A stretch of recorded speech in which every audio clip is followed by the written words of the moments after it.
लखीसराय जिला से आज आप पहुंचा हूं भंडार के मटर स्थान में। हमारे पीछे एक विद्यालय है, प्राथमिक विद्यालय दुर्गा स्थान मटर स्थान संग्रामपुर।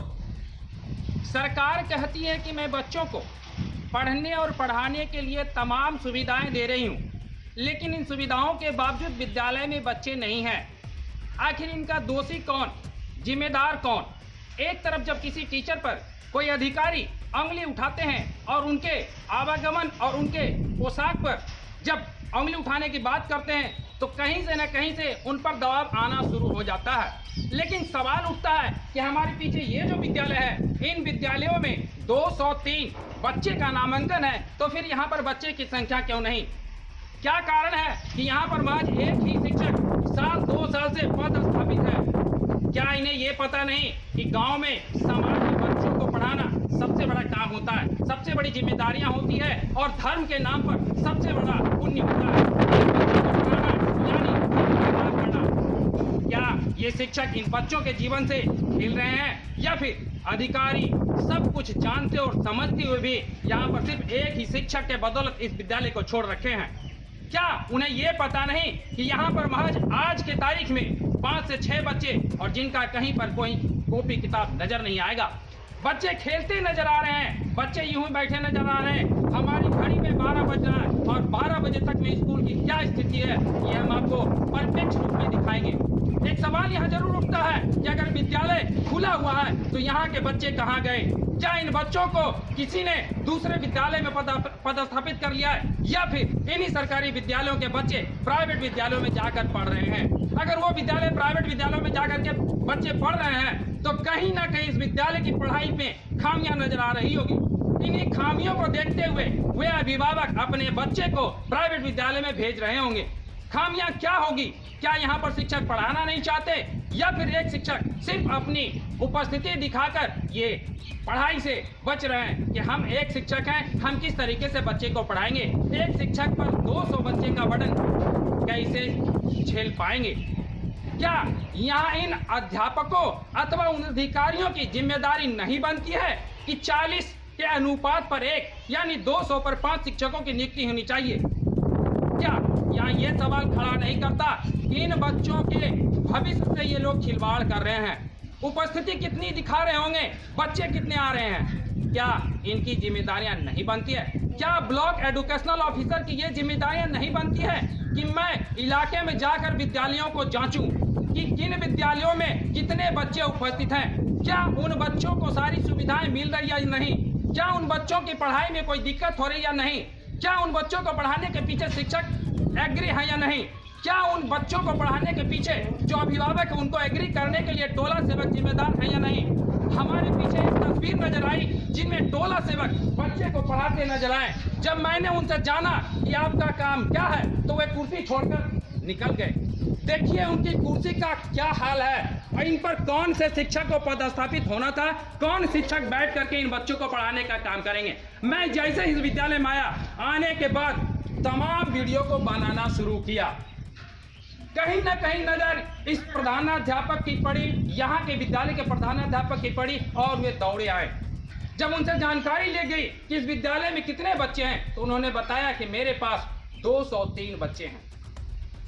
सवाल उठता है कि 203 बच्चे को पढ़ाने के लिए एक शिक्षक क्यों? क्या यहाँ पर खेला सिर्फ मध्याह्न भोजन को लेकर हो रहा है या फिर यहाँ पर वो खेला बच्चों के भविष्य को लेकर हो रहा है जो बच्चों के भविष्य को बिगाड़ने का काम कर रहे हैं? ऐसे में इन अधिकारियों को क्यों सरकार तारीख पूरते ही वेतन दे? जैसे ही इन लोगों की वेतन पर किसी भी प्रकार की रोक लगती है ये लोग जत्था खड़ा कर देते हैं, लेकिन पढ़ाने की अगर बात होगी तो जत्था खड़ा नहीं होगा, बल्कि ये लोग कुर्सी पर आराम फरमा करके पंखे की हवा खाकर घर चले जाएंगे। क्यों नहीं इन बच्चों को शिक्षा परिपूर्ण तरीके से मिल रही है? अगर सरकारी सुविधा सारी मिल रही है तो बच्चे को भी पढ़ाई सारी मिलनी चाहिए, जिससे सरकार का जो खर्च है वो सही रूप में लोगों को झलके। मैं सुजीत कुमार पीछे के दृश्य आपको दिखाऊंगा और दिखाऊंगा कि यहाँ पर क्या हो रहा और कैसे कैसे करके कई सालों से आज एक ही शिक्षक इस पद पर पदस्थापित है। मैं जानूंगा अभी टोला सेवक से जो बेचारा अपना काम परिपूर्ण तरीके से कर रहे हैं। इनकी जिम्मेदारियां बनती है कि बच्चे को लाए, विद्यालय में बैठाए और बच्चे को शिक्षा दें। क्या नाम हुआ आपका सर? जी चंदन कुमार। आपका काम तो बड़ा परिप्रेक्ष्य देखिए, बच्चे को बैठा करके शिक्षा दे रहे हैं। शिक्षा देना बड़ा ही धर्म का काम होता है। ये बताएं कि आपको अपने कामों में दिक्कतें हो रही है क्या? जी नहीं सर। तो अभी हम आपको जो देखें, बच्चे को पढ़ा रहे थे, आपका काम है बच्चे को लाना, बच्चे को स्कूल तक पहुंचाना। जी सर। तो महज मतलब कि यहाँ पर 1 2 3 4 और 5 6 7 ही बच्चे दिखाई दे रहा है कि क्या कारण है? जी सर, मतलब शिक्षक ना रहने के कारण मतलब हम लोग देखभाल करते हैं। एक बात बताएंगे, साल 2 साल से यहाँ पर यही गाथा गाया जा रहा है कि शिक्षक नहीं है, शिक्षक नहीं है, शिक्षक नहीं। क्या कहीं कोई खेल वगैरह है क्या यहाँ? नहीं सर। नहीं तो खेल नहीं, तो 203 बच्चे का नामांकन बता रहे प्रभारी महोदय, और वहाँ एक शिक्षक, ये बच्चों का लगता नहीं कि भविष्य बिगाड़ रहे हैं? जी वो तो ऊपर वाले कर्मचारी जानेंगे, मतलब नहीं, ऊपर वाले कर्मचारी कैसे जानेंगे? आप करके ऊपर वाले पदाधिकारी जानेंगे। बच्चों को लाने का काम आपका, पढ़ाने का काम शिक्षक का। शिक्षक हॉस्टल बना के देंगे, समय पर शिक्षक निको नहीं देंगे क्या? शिक्षक ना रहने के कारण भी बच्चे इधर उधर हो रहे हैं। अच्छा एक बात बताएं, अगर इस दरमियान आपका सैलरी बंद कर दे अधिकारी तो? जी तो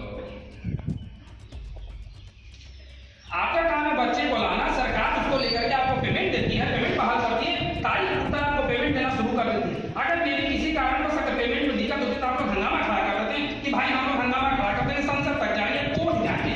तो ऐसे में आप लोग अगर पेमेंट बंद कर दे तो क्या करे सरकार? कोई गलत काम है क्या उनका? नहीं सर। आप अपने काम को कितने बजे से कितने बजे तक निभाते हैं ये हमको बता दें। 9 से 4 सर। परफेक्ट तरीके से आप 9 से 4 बजे आते हैं। बच्चे को पढ़ाने की जिम्मेदारी आपके ऊपर है क्या? मतलब शिक्षक ना रहने के कारण हम देखते हैं। अच्छा, तो हेडमास्टर साहब क्या करते हैं? वो भी आते हैं, वो भी देखते हैं। हम तो देखें आराम से आपको पढ़ा रहे थे, हम तो कभी नहीं देखे। महज 2 4 5 बच्चे। बाबू क्या नाम हुआ तुम्हारा? कौन कौन सा सर यहाँ पढ़ाते हैं? चंदन सर, राजेश सर, क्या है? रोज सर पढ़ाया जाता है, तैराक करने जाता है, ज्ञान करने जाता है, इंग्लिश अच्छा गुड इंग्लिश से तुम पढ़ाया जाता है। अब कौन से क्लास में पढ़ रहा है तुम? 5वां में। अच्छा एक बात बता दो, अगर 5वां में पढ़ रहे हो, what is your name? Neeraj Kumar. पूरा डिटेल में बोलो, what is your name? Neeraj Kumar. अच्छा चलो एक बात बता दो, तुम किस जिले में रहते हो? लखीसराय। और ये कौन सा प्रखंड है? बिहार प्रखंड है ना? अच्छा चलो बढ़िया बात है। बाबू तुम कौन से क्लास में पढ़ते हो? 5वां में। अच्छा तुम किस प्रखंड में रहते हो? अच्छा लखीसराय प्रखंड में रहते हो। एक बात बताओ, तुम्हारे स्टेशन का क्या नाम है? तुम यही का निवासी हो? तुम्हारे स्टेशन का क्या नाम है जहाँ पर ट्रेन पकड़ते हो? हाँ बाबू तुम जरा बता दो तुम्हारे स्टेशन का क्या नाम है? अच्छा एक बात बताओ, तुम्हारे पास क्या किताब है?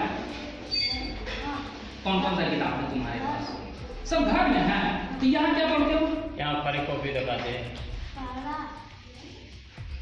चलिए एक अभिभावक ने बोला कि यहाँ सिर्फ कॉपी और किताब दिखाते हैं, पढ़ाई के नाम पर सिर्फ मतलब कि छलावा हो रहा है। आइए आपको उन अभिभावक से मिलाते हैं और उन अभिभावक की बात बताते हैं। क्या नाम हुआ आपका? मेरा नाम वो चना जाता है। क्या दिक्कत है यहाँ? यहाँ दिक्कत यहाँ सिर्फ यहाँ मास्टर रहता है, तो बच्चा ढेर से कहाँ पढ़ाएगा। अच्छा आपसे एक बात हम जानेंगे, ठीक है ना? ये 2 साल से यहाँ इस विद्यालय में यही गाथा गाया जा रहा है। 6 महीने पहले भी इस विद्यालय का जो समाचार उभरा था। ये बताइए कहीं ना कहीं यहाँ हेडमास्टर की गलती है या अधिकारी की गलती है? तो इसमें दोनों गलती है। हेडमास्टर को लिख करके देंगे तभी ना भाई, अधिकारी भी डिपूट करेंगे। बहुत सारे जगहों पर शिक्षक, दोनों का गलती है। ज्यादा गलती किसकी मानेंगे? ज्यादा गलती मानेंगे जो ग्रामीण है उसका। ग्रामीण का क्यों मानेंगे? ग्रामीण तो अपने बच्चे को भेजेंगे। अगर आपको शिक्षा परिपूर्ण मिली तो यहाँ भेजेंगे। रास्ता ही मिलेगा तो मास्टर जी यहाँ आएगा तभी ना भेजेगा। अच्छा एक बात बताइए, यहाँ अगर मान के चले हेडमास्टर और अधिकारी की गलती मानना तो शंका में कहेंगे हेडमास्टर और आपका जो अधिकारी है उसका पेमेंट सरकार रोक ले कि नहीं? तो रोका ना हुआ कि बच्चा को एक बार पैसा मिल चुका और बात नहीं पैसा नहीं, बच्चा का नहीं बोल रहे, हेडमास्टर को जो यहाँ पर प्रभारी है, जो टीचर है, अगर नहीं पढ़ा पा रहे तो उनको हटाना चाहिए कि नहीं? हटाना चाहिए। जो पढ़ा तो आगे करे थे, एक आदमी क्या करेगा? नहीं आप कहते एक आदमी, अगर कोई आदमी एक भवन बना लिया, एक घर बना लिया तो उसको प्रयास करना चाहिए कि नहीं कि अगर परिवार बढ़ा तो दूसरा, तो इनको लिख करके देने का काम है कि नहीं? कभी लिख के दिए हैं? लिख के दिया यार, नहीं दिया आप मास्टर है फिर मास्टर नहीं जानेगा। अच्छा नहीं हम ये पूछना चाह रहे हैं कि अगर ऐसा अगर तरीका अपना ले तो उनको सस्पेंड करना चाहिए कि नहीं? सेट पर होने लग रहा है, हो जाएगा। चलिए हम जानेंगे यहाँ के प्रभारी महोदय से कि प्रभारी महोदय बताएंगे कि यहाँ की स्थिति क्या है, जायजा क्या है और किस प्रकार से आप पढ़ाते हैं। सर आपका क्या नाम है? एक बात बताएंगे, आज से महज 8 से 9 महीना पहले भी आपके विद्यालय का यही मतलब कि ब्यौरा उभरा कि यहाँ पर एक ही शिक्षक है। क्या कभी आपने किसी अधिकारी को लिख करके दिया है कि हमारे पास एक शिक्षक है? जी बहुत बार लिखे दिए। कितने बार दिया? कम 10-12 बार लिखे दिए सर को, फोन से ही बोले, DRP सर भी बोले। तो क्या कहते हैं? बोले शिक्षक ही नहीं है तो क्या कैसे हो जाएगा। तो ऐसे में आप जो अकेला यहाँ पर है जी तो यहाँ पर अकेले में कैसे पढ़ाई कर पाओ? अब जैसे कर रहे हैं क्या कर रहे हैं, जो जब तो यहाँ अपॉइंट किए हैं 20 में 2-3 को शिक्षक आके चले गए हम। कहीं कहीं ऐसा तो नहीं कि सारा खेल में लाठी का है कि हम एक शिक्षक रहेंगे पढ़ाने से बचेंगे? अब ऐसा आप समझ रहे हैं तो नहीं, हम समझ नहीं रहे हैं, हमको समझने से क्या मतलब। हम ये जानना चाहते हैं क्योंकि 9 महीना पहले भी आपकी यही स्थिति थी, महज एक ही शिक्षक। 2 साल पहले भी आपका एक वीडियो वायरल हुआ था, उसमें भी महज एक ही शिक्षक। तो 2 साल से लेकर के अब तक का ये जो कारनामा है, आपसे मेरा निवेदन है कि आप शिक्षक को उपलब्ध करवाइए। नहीं हम आ गए तो आप निवेदन कर रहे हैं और ऐसे में बच्चे की शिक्षा का मतलब क्या आप जो है मजाक उड़ा रहे हैं। बच्चे को शिक्षा नहीं मिल पा रही, आपका टोला सबक यहाँ पर पढ़ा रहा है तो सरकार आपको सारी चीज दे रही है। आप दिखा रहे हैं कि 200 बच्चे हमारे पास हैं। सरकार सुविधा देगी तब ना, हम शिक्षक थोड़ी ला सकते हैं। कहीं नहीं ला सकते हैं। कैसे लाएंगे?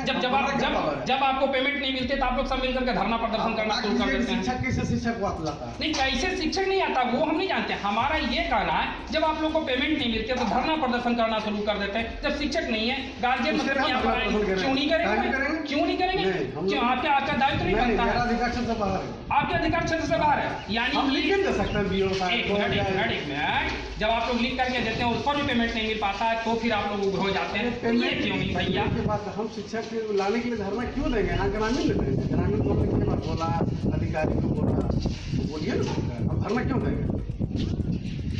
इनकी अभी आपने सुनी कि अगर शिक्षक हैं तो भी ठीक, नहीं है तो भी ठीक। शिक्षक लाने का मेरा काम नहीं, मैं सिर्फ लिख करके अपनी जिम्मेदारियों से हट जाऊंगा। अगर सैलरी नहीं मिली तो उसके लिए धरना प्रदर्शन मैं जरूर करूंगा। अब इनका कहना है कि ये सारा दायित्व ग्रामीणों का बनता है कि वे लिखें, जाएं अधिकारी के पास और कहें कि हमको शिक्षक चाहिए। और अगर शिक्षक नहीं मिला तो बच्चे का भविष्य डमाडोल, यानी किसी भी परिस्थिति में बच्चे का भविष्य यहाँ बनने वाला नहीं होगा। ये लोग बिगाड़ करके जरूर रख देंगे। मैं सुजीत कुमार, लखीसराय जिला से।